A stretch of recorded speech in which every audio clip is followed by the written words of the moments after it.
Welcome to the Successful Nonprofits Podcast. I'm your host, Dolph Goldenberg.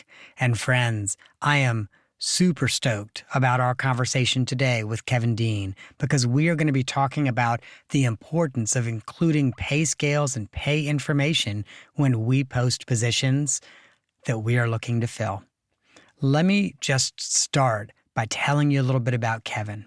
Kevin Dean is the chief executive of Momentum Nonprofit Partners, which is a regional nonprofit association based in Tennessee that seeks to build momentum of the nonprofit sector by creating equitable, measurable, and lasting change. I have to share with you, any association that has that as their primary mission, I'm already down with. So clearly I was excited about getting Kevin to come on the podcast. Kevin, in addition to currently being the CEO at Momentum Nonprofit Partners, has been a chief executive elsewhere, has done fundraising.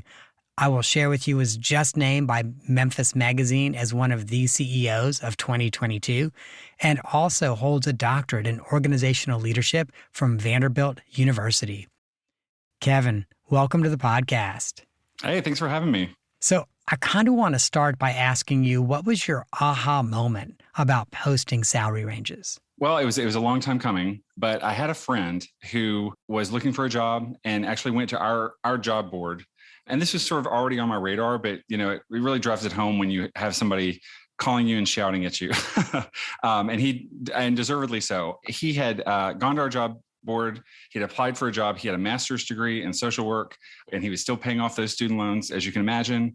Went through 4 interviews, took off work to do those interviews. One of them was, I think, 3 or 4 hours. So he got all the way through the interview process, and they never really discussed the salary. It was never posted.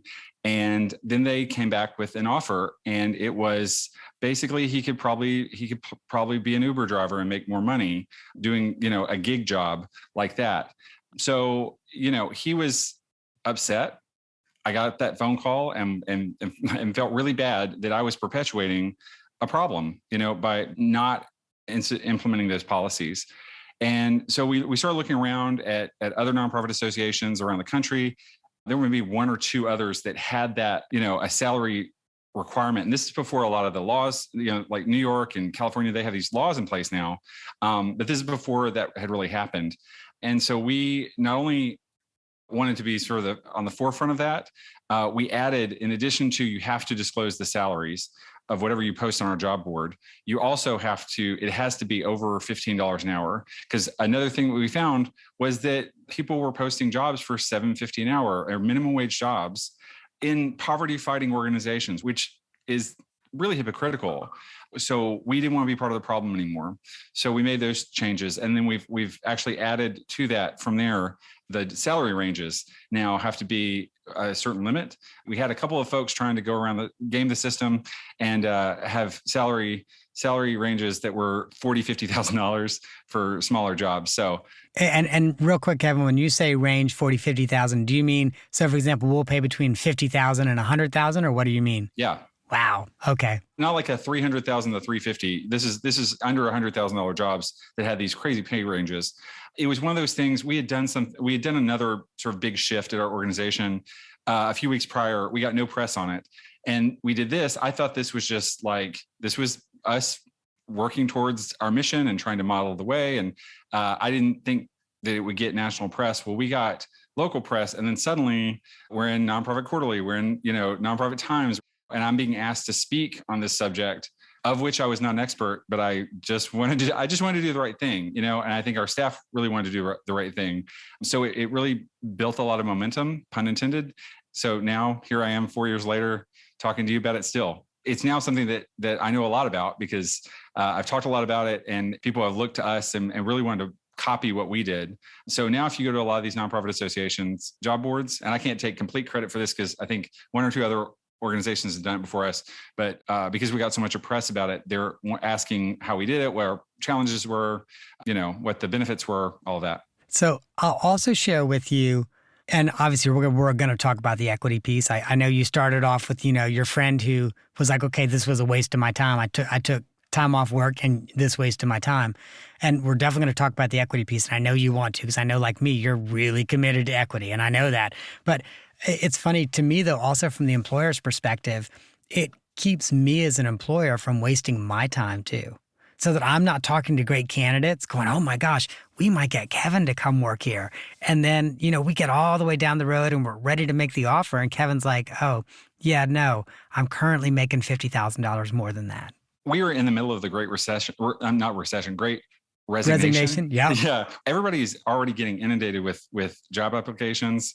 Why make that harder for yourself, And why go through a whole process and have your staff, your board go through this process that's going to end up wasting your time and you have to start all over? Because I know that has happened with nonprofits that I've heard from where they just had to start all over because they lost not one, but all of their top candidates. And also when you post that, you do get feedback. It creates a feedback loop.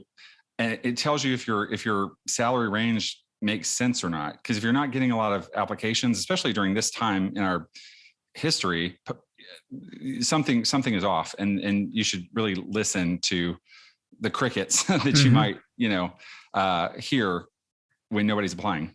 I will also say, to the point of your friend who took hours, including time off work, I've always believed that. And let me back up and say I'm a huge believer in a lengthy vetting process because it gives the candidate an opportunity to get to know you and vice versa.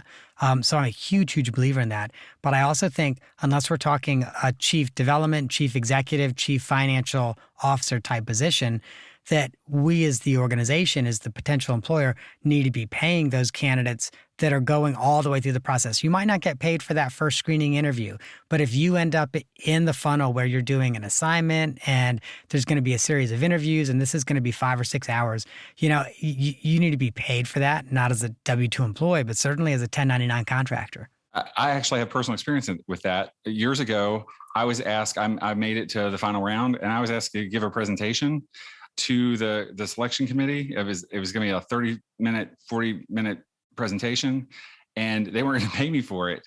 And I thought that was just a huge red flag that they're asking me to do work for free. Especially it was a poverty fighting organization. There was a mismatch there, and it was a huge red flag. And I bowed out very quickly because I was like, nope, this doesn't even align with my values.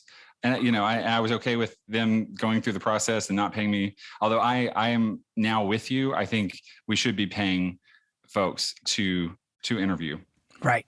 Absolutely. Now let's talk about the equity piece. And I certainly understand the equity reason why we should all be posting salary ranges. But please, share with our friends and listeners why that's so important from an equity standpoint. Sure. When I talk about my job interview and my salary negotiations, I'm talking about it as a white male in a place of privilege. My negotiation process, and even like going in hard to get what I want, is going to be viewed as, wow, he's a real go-getter. He's a real, he really knows how to negotiate. He's going to be great in this role. That is not necessarily true for people who don't look like me or are the same gender as me. If I was a woman and I was doing the exact same thing, there's going to be a very different view of who I am as a person, that I'm going to be a problem, that I'm going to be dramatic or whatever misogynistic ascriptions you can apply. Research has shown that happens all the time. So some of your listeners might say, well, I wouldn't do that. Well, it happens, and it might happen without you knowing it yourself. And so if you're a person of color, and a woman, I might go in hard, as I should, to get what I want as a new employee. But if a Black woman does the exact same thing, then there's the angry Black woman trope that is so often overused. They're going to be punished for that, whereas I'm going to get lauded for it. That's not fair. That's not right. And we can do something about it very easily by just having a standard salary. At Momentum, we don't even have a negotiation process. We have a salary, and we have tiers of salary. So if you're a manager, you make this much. If you're a director, you make this much. That makes it really easy on me, but it also makes it easy on our staff. It makes it easy on the interview process. Bias creeps in weird places. It creeps in with me sometimes, and I have to check myself. And sometimes other people have to check me, and I do my best. But bias is always going to be there. And if we can eliminate as much of it as possible in this process, then we should. There's an ought to Mhm. built into this. I'm so grateful that you shared that reason around ways that it perpetuates inequality. There's another way that I also really see it happening as well. And, so in addition to people who have traditionally been oppressed and discriminated against, their negotiation being perceived differently, especially if they're negotiating hard, it also perpetuates an individual's historical economic inequality. And so if I belong to a group that, gosh, and by the way, this is not even made up here. If I belong to a group that traditionally makes 60 cents on the dollar, to, folks in another group. Well, if in the negotiation I'm asked, well, what are you currently making? And I say, oh, I'm making $60,000. It's why some states like New York will not allow you to ask a candidate that question. But if you're not posting a range, so let's say you're planning to pay between 90 and 100, and I disclose, oh, I'm currently making $60,000 a year. Suddenly, as an employer, you're thinking, oh, yeah, we don't have to pay 90, even though we think it's worth 90. We could pay 75. But that's how it perpetuates that inequality as well. Because, if I'm making 60, 75, wow, that's a 25% salary increase. That sounds great. But, if the employer felt like it was worth 90 and was willing to pay 90 or even 100, wow, did I really get messed over in this process? Yeah. Yeah. You know what you're going to pay people. So why even ask? I just feel like that question is created to screw us over, Totally agreed. And it's interesting because, again, in some states, it's illegal to ask that question now. But in states where it's not, you will often even see it, like if you ask candidates to fill out an application as part of the process, you'll often see it, on the application, what are you currently making? Yeah, we have a lot of work to do around the hiring process and debiasing that. And I'm at the point now where I look at these job postings. I'm like, why do they have to have a bachelor's degree for this? It doesn't really make sense to me. A lot of the things that we're doing, and we're doing it poorly, and we're stigmatizing our own potential employees while also trying to fight stigmas. So we should really not be waiting for profit and corporate folks to lead the way in this. We have a moral obligation to model the way for them. Mm-hmm. Often we're just waiting for, Coca-Cola or FedEx or somebody to do it before we do it. We need to get out in front of that as a sector. Yeah, I could not agree more. We so often, as employers, are out recruiting, prioritize credential over skill. So it's like, oh, this person has a bachelor's degree. Well, do they really need a bachelor's degree in order to be a caseworker? They need some skills, and you need to make sure they have those skills. But do they really need the bachelor's degree? Probably not. Probably not. The other thing I love about posting salary ranges, Kevin, I've always felt like it also helps people make informed life decisions. And so, if I'm thinking about, maybe I'm going back to school and I'm thinking about, okay, what do I want to study? Well, then I can get a real sense, okay, what might I make with a bachelor's in social work? And, full disclosure, one of my degrees is I have a bachelor's in social work. And I might look at that and go, I don't know that I can live a decent life on that. Maybe I should look at studying something else. Let me look at some more job postings and see something else that I could study. Yeah. Well, don't get me started on how underpaid our social workers are in America, because if you're looking at some of those salaries, it will talk you out of them. And we need more social workers. That's a whole nother soapbox I could very, very quickly get on. And so have you gotten any pushback from any employers who were posting and now aren't? Because they're like, yeah, we don't want to be posting salary ranges. Yeah, we didn't get much, but the voices were loud when they were. When we first did that, we had a couple of small nonprofits that said, I can't pay $15 an hour to my employees. And our response, and this rubbed people wrong, but if you can't afford to pay your people a living wage, then maybe you need to rethink your model or rethink your nonprofit. If you're not ready to have employees, you're not ready to serve, Yeah. Kevin, real quick, you read my mind. Whenever anyone's like, oh, we can't afford to pay a living wage, I think to myself, if your business model is based on exploiting people, you really need to look at that model. Especially in the nonprofit sector, especially. Yeah. We did get some people like that. And our response was courteous, but also firm in that. We still have some big nonprofits that actively go around us. We're the nonprofit association in Memphis. We have 750 nonprofits we work with.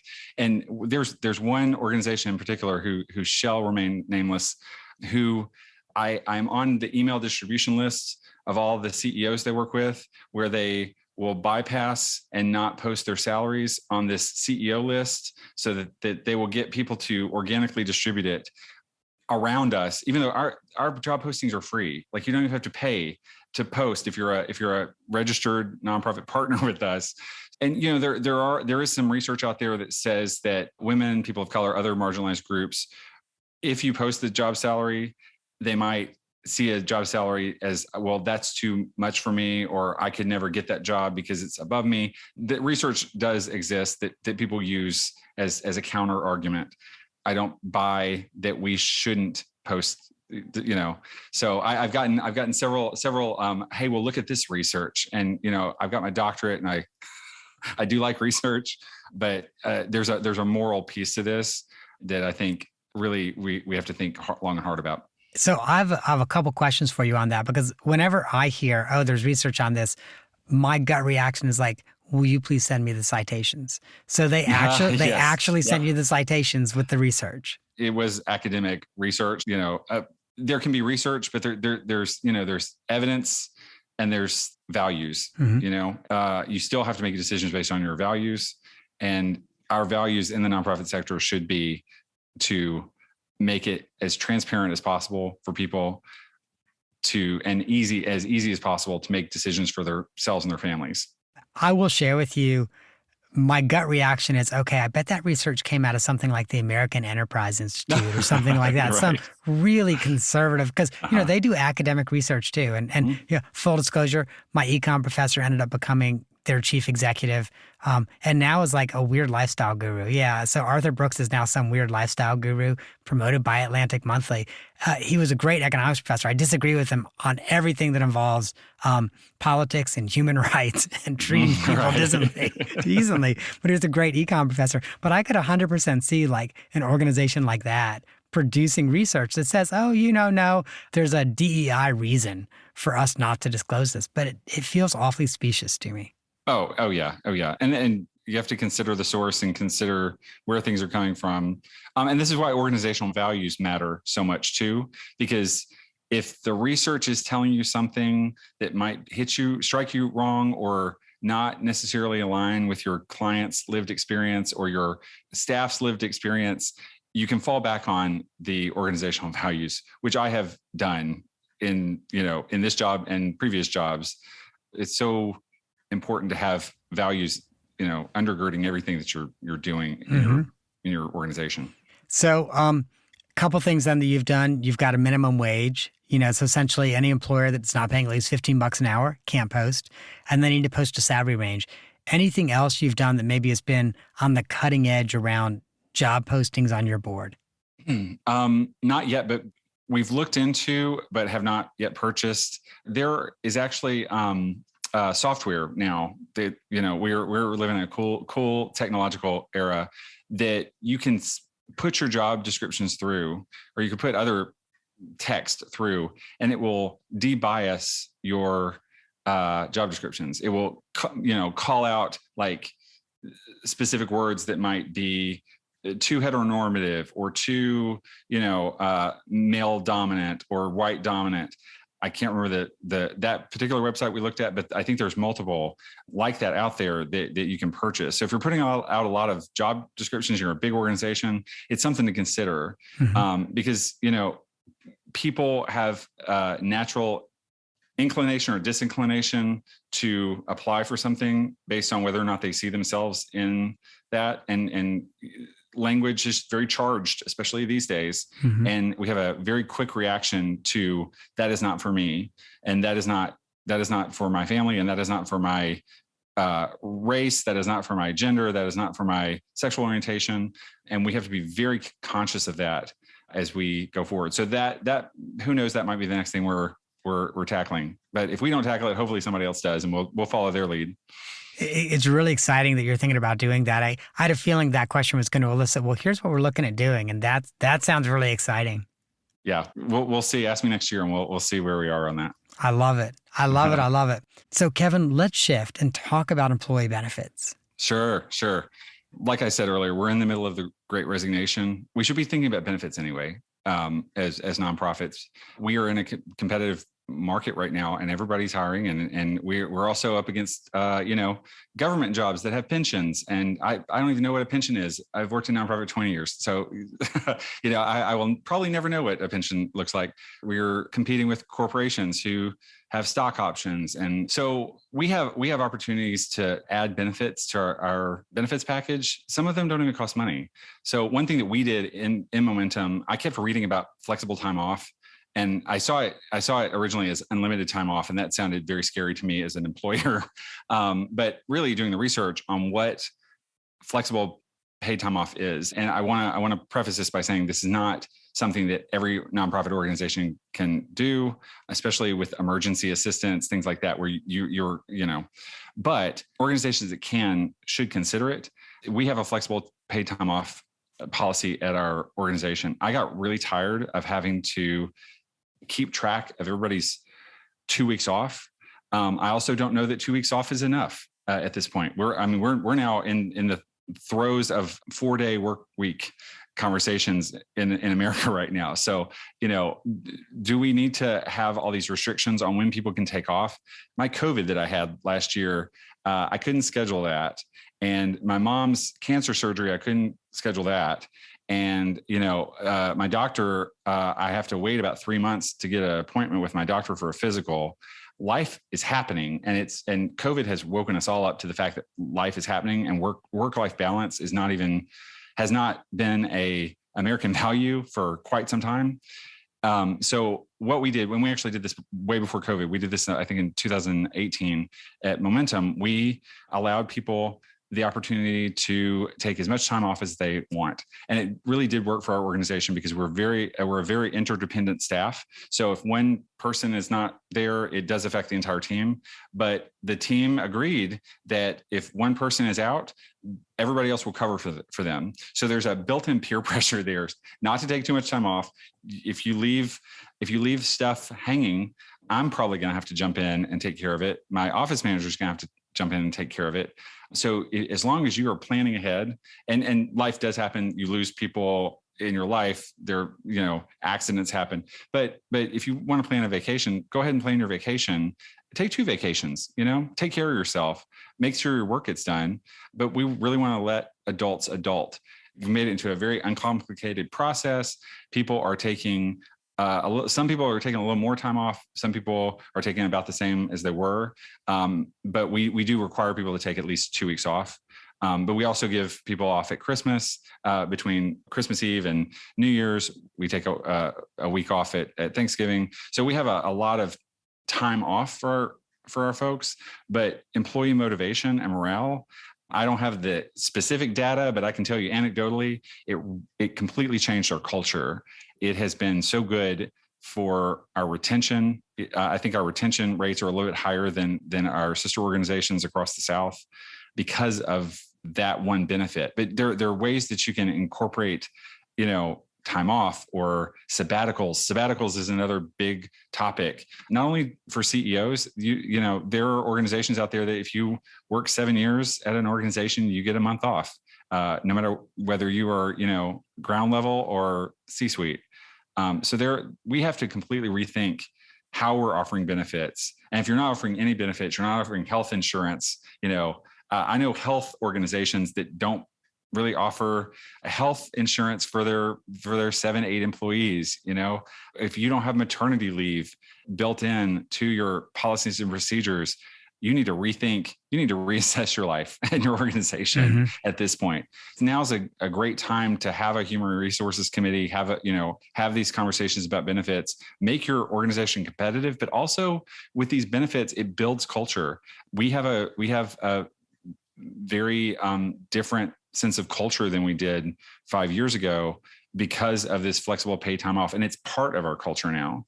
It also made people interact differently at our office in a very positive way. And so I'll share with you, at Successful Nonprofits, this is our experimental year. We're experimenting with unlimited time off. Mm-hmm. And so far it's working. And it's actually working really well. And it's neat because we feel free to actually schedule vacations knowing that if we get COVID, a family member gets sick, whatever, a family member passes away, we still have the time off. So it's not like, oh, I need to make sure I always have 2 weeks set aside in case I have a personal or family emergency. We also, by the way, I've taken one sabbatical before, and I'm now in my 7th year at Successful Nonprofits, and next year I'm going to take a 2-month sabbatical, and that's going to end up kind of as our policy. It's like after 7 years, you're eligible for a 2-month sabbatical. And we've talked about whether or not it should be 5 years. But from my perspective on sabbaticals, I really believe it's got to be at least 2 months long. Like a month is barely enough time to catch your breath. But, like you're just getting into the rhythm of your sabbatical, and it's like, congratulations, your sabbatical's over. Yep. Yeah, for sure. For sure. And bereavement leave is something that we need to rethink too. Especially, after COVID, there are so many people I know that lost people close to them in COVID. I was very fortunate not to, but 3-day bereavement leave, like, let's rethink that. You're going to get over your mother's death in 3 days. You're going to be able to take care of her, her estate and her funeral arrangements after 3 days. Some of these policies are so antiquated, just thinking about making our policies human-centered and having empathy, and not thinking like an economist. Sorry, economists out there. But there, I took an economics class in my doctoral program, and I just kept feeling like everybody was being reduced to being numbers, and we can't do that. And there are great economists out there who do not do that. But there is a sentiment on, TV news when you get the economist on, especially with partisan networks, that will reduce everybody to numbers without emotions and feelings and families. And we cannot be that in the nonprofit sector. So I will share with you 20 plus years ago, I think 22, maybe 23 years ago, I had started a new job. I literally had been there 5 weeks and ended up in the hospital for a week. And my liver and kidneys were shutting down. So I ended up, it was kind of serious. I ended up in the hospital for a week and came back from that. And 6 weeks later, my dad died. Oh, wow. Yeah, I know. And I took another week off. And obviously, when you start a new job, every employee manual that I've ever seen is like, you're not eligible to take time off. You don't accrue time, et cetera. The organization covered me. The organization paid my salary. They were never like, okay, well, if you leave in the next year or 2 years, we're going to ask for this money back. They just covered me. And, I was not there a terribly long time. I was there about 3.5 years. But even to this day, I'm just so grateful for like the support and knowing, okay, I could take care of myself and I could take care of my needs and not feel like I was indebted to them forever, right, but still feel really grateful for it. Imagine how long you have lasted at that job if they had said, you've used up all your sick time and so you're gonna have to, we're not gonna pay you for any more time that you need off. Or honestly, at the end of 3 days after my dad died, like I was still crying all the time. Or like, if at the end of 3 days, they're like, well, Dolph, we gave you your 3 days. Yep. It's time. Yep. It's time to come back in. I would have resigned. I probably would have been like, no, sorry, I can't come back in. So I do think you're right. We need to be rethinking those types of policies as well around bereavement and around sabbatical, and really, how we're supporting people. So the benefit that I really harp on a lot, and you mentioned it, but I just want to stop and chat about it for a second, is the retirement benefit. Because I am so sick and tired of seeing nonprofits that say, oh yeah, we have a 401k or we have a 403b, but you've got to contribute 3% and then we'll match that 3%. And that's a great benefit for the highest paid people in the organization.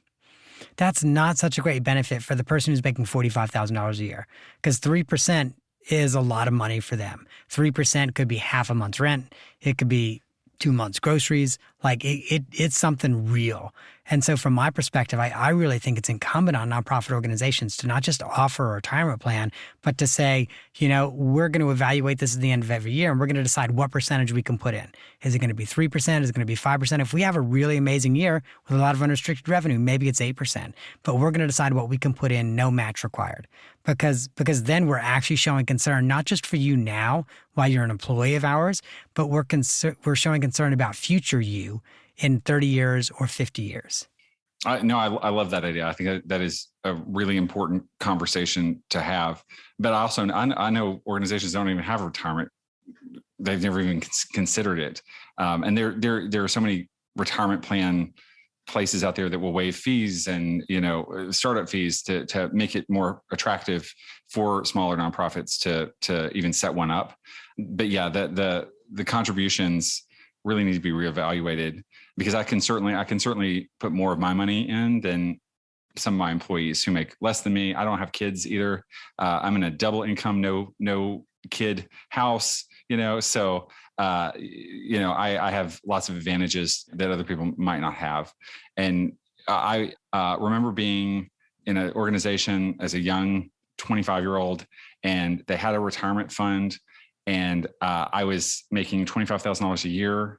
And I like, my family burned it into my brain. You have to start saving now, because basically you'll die destitute and broke, because we're not a family of money. You're not getting an inheritance. So you better start thinking about this now. So I kept contributing. And then the next week, after I made this commitment that was going to come out of my paycheck, they came back and they asked me to contribute back to the organization, like a weekly gift as an employee, to show my commitment to the organization. And at the time, I felt obligated because everybody else was, and they all made more than me. And now I look back and I'm like, wow. I don't need to contribute. I'm contributing to the organization by making $25,000 a year, when I can go work at corporate headquarters, making triple that as a 25-year-old with a master's degree. So maybe we reconsider that as well. Mm-hmm. Absolutely.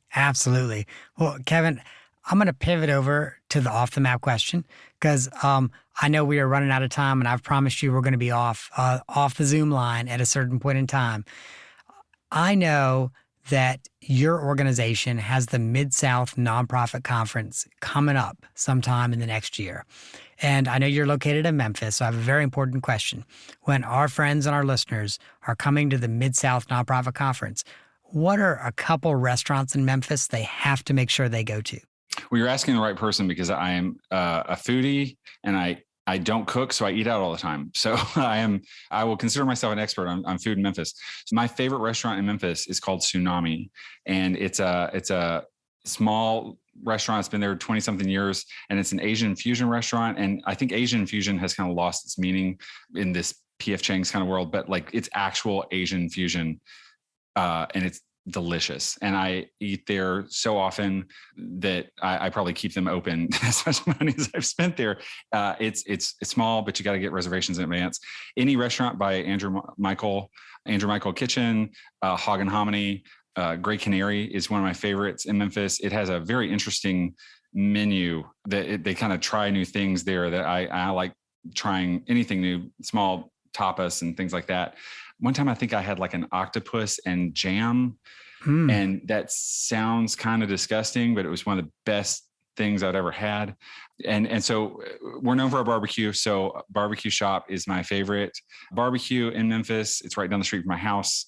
It is yummy Memphis style barbecue. And Texas and North Carolina think they have the best barbecue. I will fight them to the death on that. We have the best barbecue in Memphis. And if you've never tried Memphis style barbecue, it's urgently important that you do. We also have this, people not from the South, I guess, don't eat catfish as much as we do, fried catfish. We have Soulfish, which is my favorite catfish restaurant in the world. It is the best breading. And I typically don't eat bottom feeding fish, but it is delicious. And they have great fried okra. And if you're not from the South, it's even better, because it's like you get to really try Southern food done right. So thank you, Kevin. And I think the real message I think I'm hearing is, if you're going to the Mid-South Nonprofit Conference and you're someone who's watching your cholesterol, just go vegan for like 3 weeks, because the vegan diet has no cholesterol. Go vegan for 3 weeks before you come, because you're going to eat really well, but it sounds like there's going to be some really good cholesterol in there as well. Yeah, you're going to gain a few pounds, but you're going to leave happy. if you don't have a heart attack on the way out. That's awesome. Well, Kevin, thank you so much for joining us. I'm grateful you did. And I'm incredibly grateful that you came on and really shared the importance and the many reasons why it's important for us to be posting pay scales when we post jobs. So thank you. Happy to be here. And thank you so much for asking me. All right, friends, if you want to reach out to Kevin or you want to know more about the work that Kevin and his organization are doing, I want you to go to momentumnonprofitpartners.org. And that is the URL for Momentum Nonprofit Partners. And while you are there, check out the upcoming events, check out their podcast. They've got a really great podcast. They do it seasonally. And so you can see when they release the new season and download some great episodes. They've got a blog that you should also see, and also see what services they might have. If you are in Tennessee, they might be a great association for you to be a member of. Now, also, if you found this episode useful, there are two more that I want you to think about. So the first is episode 219 with Kathleen Duffy. Fill that job with the perfect candidate. So we know part of how you find that perfect candidate is you're transparent. But Kathleen, in this episode, helps you actually think like a search consultant so you can go out and find the best candidates for your job. And also consider episode 224 with Successful Nonprofit's very own Lexi Linger, Weird Recruitment Strategies That Work. As Kevin had mentioned, we are having the Great Resignation right now, and it's really hard to find talent. So sometimes we have to go above and beyond and really kind of dig into those unusual, unorthodox recruitment strategies so that you can find the talent that your organization needs. That, listeners, is our show for this week. I hope that you have gained some insight to help your nonprofit thrive. And the lawyers make me say it, because I think I may have mentioned like something is required under New York state law. Well, guess what? I'm not an accountant or lawyer, and neither I nor the Goldenberg Group provide tax, legal, or accounting advice. So that was not tax, legal, or accounting advice. That was me just telling you what I understand. So if what you need is tax, legal, or accounting advice, please, please, please reach out to find a licensed, qualified professional who specializes in exactly what you need. If you need a contract reviewed, don't have an employment attorney look at it. If you have an employment issue, don't have a contract attorney look at your employment issue.